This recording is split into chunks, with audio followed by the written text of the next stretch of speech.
Comment une communauté a-t-elle pu, en l'espace d'un siècle, passer de quelques milliers de réfugiés politiques à plus d'1 million de citoyens, façonnant au passage des régions entières de la France?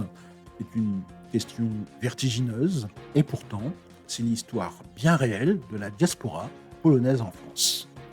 Ils ont fui un pays rayé de la carte, puis la pauvreté, puis la guerre, puis le communisme.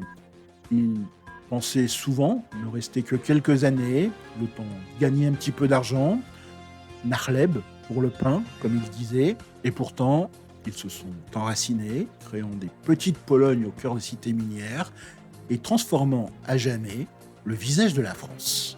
Aujourd'hui, dans le double cas, on va remonter le temps pour comprendre ce qui a poussé ces hommes et ces femmes à tout quitter, des salons parisiens du 19e siècle, où s'est inventée une Pologne en exil, jusqu'aux profondeurs des mines de charbon, des camps de réfugiés de la Seconde Guerre mondiale à la nouvelle vague d'immigration européenne. Chaque étape nous aide à comprendre comment un peuple a pu non seulement survivre, mais aussi s'intégrer et enrichir son pays d'accueil.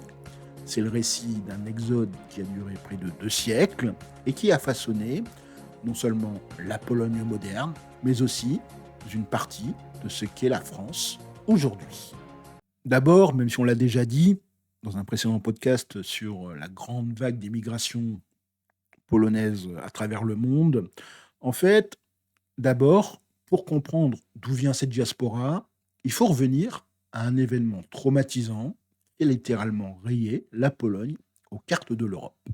À la fin du XVIIIe siècle, le pays est démantelé par ses puissants voisins, la Russie, la Prusse et l'Autriche. Pendant 123 ans, la Pologne n'existe plus en tant qu'État souverain. Je vous laisse imaginer un petit peu ce que ça veut dire. Votre nation, votre gouvernement, vos lois, tout disparaît. Vous devenez citoyen russe, prussien ou autrichien, et on vous force à vous assimiler. C'est dans ce premier climat d'oppression que naît la première grande vague d'immigration, une vague politique et intellectuelle qu'on a appelée la grande immigration. Le déclencheur de tout ça, c'est l'insurrection de novembre 1830, inspirée par la Révolution en France. Des patriotes polonais se soulèvent contre le pouvoir russe. La répression du tsar est brutale, l'insurrection est écrasée dans le sang. Face aux exécutions et aux déportations en Sibérie, des milliers de personnes doivent fuir. Mais attention, ce ne sont pas des migrants économiques. Ce sont des officiers, des nobles, des écrivains, des artistes, bref, l'élite de la nation. Et leur destination, c'est la France. Paris, à cette époque, est un petit peu vu comme le cœur de l'Europe libre. La capitale française devient un refuge, un lieu où l'on peut continuer le combat. Paris devient en quelque sorte la capitale non officielle d'une Pologne qui n'existe plus. L'épicentre de cette vie en exil, c'est un lieu mythique, c'est l'hôtel Lambert sur l'île Saint-Louis, racheté par le prince Czartoryski, chef du gouvernement en exil. Il devient le cœur diplomatique de la cause polonaise. C'est là que l'on va croiser le poète Adam Mickiewicz, qui est un petit peu ce Victor Hugo polonais, qui écrit ses œuvres majeures pour maintenir la flamme nationale. C'est là aussi que Frédéric Chopin, trop fragile pour se battre, compose ses polonaises et ses mazurkas, de véritables hymnes à la patrie perdue. Ces exilés, ils vont fonder des institutions qui existent encore aujourd'hui, comme la Bibliothèque polonaise de Paris. Ils se battent pour que la question polonaise ne tombe pas dans l'oubli. Ils sont la preuve qu'une nation peut survivre, même sans État, grâce à la force de sa culture et de son esprit de résistance. Au fil du 19e siècle, le visage de l'émigrant polonais change. Le poète romantique, il va laisser un petit peu sa place à l'ouvrier, au paysan. Ce n'est plus seulement l'oppression qui pousse au départ, mais de plus en plus la pauvreté. On passe de la grande émigration à une émigration de masse. Je vous laisse imaginer la situation. Après la Première Guerre mondiale, la Pologne est enfin indépendante, mais elle est en ruine. Les campagnes sont surpeuplées. Pendant ce temps, il y a la France, qui est victorieuse mais saignée à blanc. Elle a un besoin énorme de main-d'œuvre pour reconstruire le pays et faire tourner ses usines, surtout dans les mines de charbon du Nord-Pas-de-Calais. Le 3 septembre 1919, il y a la France et la jeune Pologne qui signent un accord sur l'immigration. C'est le début d'une vague migratoire organisée et énorme. Des bureaux de recrutement français ouvrent en Pologne. Les affiches promettent un travail et un salaire à ceux qui veulent bien descendre dans la mine. Entre 1919 et 1930, près de 500 000 Polonais arrivent en France. Pour la plupart, ce sont des paysans, parfois illettrés, qui n'ont jamais vu une mine. Ils débarquent par trains entiers avec de simples valises en carton et l'espoir d'une vie meilleure. Je vous laisse imaginer, le choc est rude. Ils découvrent un paysage noir de charbon, bien loin de leurs plaines verdoyantes. Ils sont logés dans des corons, où ils se regroupent entre eux. Ces quartiers deviennent des petites Polognes. La vie s'organise comme au pays. On y parle polonais. On va à la messe en polonais. On trouve des épiceries et des journaux polonais. Des fanfares, des chorales, des clubs de sport voient le jour pour maintenir les traditions. C'était un peu une façon de se protéger d'un monde extérieur, souvent hostile. Évidemment, et j'en ai déjà parlé dans un précédent podcast, l'intégration elle n'a pas toujours été facile. On accuse les mineurs polonais de voler le travail des Français et de faire baisser les salaires. Ils travaillent dans des conditions terribles au fond de la mine, pour presque rien. Mais malgré tout, cette communauté, elle va prendre racine. Une deuxième génération naît en France, grandit entre deux cultures, entre le polonais de la maison et le français de l'école. Ce sont ceux qu'on va appeler les Polacs. Cette immigration du travail a profondément marqué des régions entières et construire le deuxième grand chapitre de l'exode polonais. La Pologne a à peine retrouvé son souffle qu'elle est à nouveau plongée dans la tragédie. Le 1er septembre 1939, on a l'Allemagne nazie qui l'envahit, suivie par l'Union soviétique. C'est le début d'une nouvelle épreuve qui va déclencher une troisième vague d'émigration, celle de la guerre et de l'exil forcé. En France, on a la diaspora qui se mobilise, des dizaines de milliers de Polonais qui s'engagent pour combattre l'Allemagne.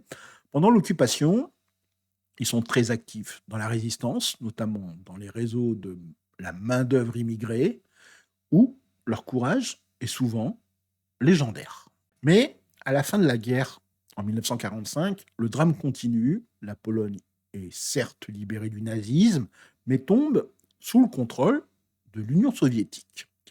Le nouveau régime communiste lance une grande campagne pour faire revenir les immigrés. Pour des milliers de familles en France, c'est un choix impossible. Rentrer dans une patrie devenue communiste ou rester dans un pays d'accueil où leurs enfants ont déjà leurs racines. Environ 60 000 choisiront de repartir, souvent pour une terrible désillusion, mais la grande majorité décide de rester. Ce refus de rentrer marque un véritable tournant. Le rêve du retour s'évanouit. En choisissant la France, ils deviennent français, non plus seulement sur le papier, mais aussi dans leur tête. Pendant ce temps, une nouvelle vague de réfugiés politiques fuit la dictature communiste. Le centre de cette nouvelle résistance intellectuelle se trouve à Maison Lafitte, où la revue Kultura de Jerzy Giedroyc devient une tribune pour les penseurs censurés en Pologne, jouant un rôle immense dans la survie de ce qu'on va appeler une pensée libre. La dernière vague de cette période arrive dans les années 80, après l'écrasement du syndicat Solidarność par le général Jaruzelski en 1981. Des milliers de militants doivent fuir la répression. Une fois de plus, Paris devient un refuge et la France se mobilise pour soutenir la cause d'une Pologne libre. En 1989, le mur de Berlin tombe et avec lui tout le bloc soviétique. C'est un nouveau départ pour la Pologne. Le pays redevient libre et la notion même de réfugié politique polonais disparaît. Mais ça ne stoppe pas l'immigration. Au contraire, ça lance une quatrième grande vague très différente des autres. Le vrai tournant, c'est cette date, le 1er mai 2004, quand la Pologne entre dans l'Union européenne. D'un coup, les citoyens polonais ont le droit de circuler et de travailler partout en Europe. C'est un énorme appel d'air. Le symbole qui est un petit peu caricatural de cette vague, c'est le plombier polonais qui a beaucoup fait parler en France. Le profil de ces nouveaux migrants est très varié. On a des ouvriers, mais aussi des informaticiens, des médecins, des entrepreneurs. Contrairement aux vagues précédentes, cette immigration est souvent vue comme temporaire. Avec les vols low cost et Internet, beaucoup gardent un lien très fort avec la Pologne. Les raisons sont avant tout économiques, bien sûr, mais c'est aussi l'envie de découvrir le monde, d'apprendre une langue, de vivre une expérience à l'étranger, une liberté que leurs parents n'ont jamais eue. Aujourd'hui, la Polonia, en France, est donc ce mélange de toutes ces couches de l'histoire. Des descendants de la noblesse du 19e siècle, de l'immense communauté minière, des réfugiés de la guerre froide et de ces nouveaux arrivants de l'ère européenne. Cet héritage, il est un petit peu partout autour de nous. Il y a bien sûr des noms illustres, Frédéric Chopin, Marie Skłodowska-Curie, deux fois prix Nobel et innommé au Panthéon, ou encore René Goscinny, le père d'Astérix, fils d'immigrés juifs polonais. Mais, au-delà des célébrités, c'est un apport immense à la société française. Sans les mineurs polonais, la reconstruction de la France après 1918 n'aurait pas été la même. Dans le sport, qui ne se souvient pas de Raymond Kopa, né Kopaszewski, fils de mineur, et légende du football français. Dans la vie politique, le cardinal Lustiger, archevêque de Paris, né de parents juifs polonais aussi. Les noms de famille en ski ou Witch font partie aujourd'hui du paysage. On estime qu'entre 500 000 et 1 million de Français ont des origines polonaises. Cette histoire, c'est un peu une formidable leçon d'intégration. Mais malgré les difficultés, la barrière de la langue et parfois l'hostilité, ces communautés se sont enracinées, les petites Polognes se sont ouvertes et les générations nées en France ont gravi les échelons de la société. En parcourant ces 2 siècles d'histoire, on a vu comment l'immigration polonaise s'est déroulée en plusieurs actes en France. Il y a eu l'acte de l'exil romantique, puis l'acte du labeur et de la sueur, l'acte du déchirement face au communisme et enfin l'acte de l'Europe. Ce qui a commencé par la fuite de quelques milliers d'intellectuels s'est vite transformé en une communauté vibrante et parfaitement intégrée.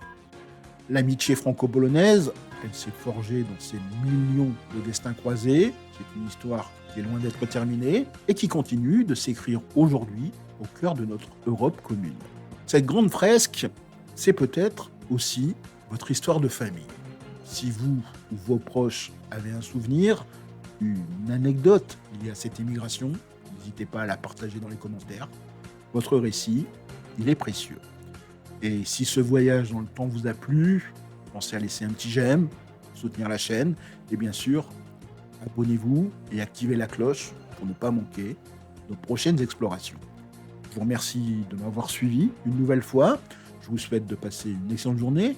Miłego dnia, à très bientôt. Do zobaczenia.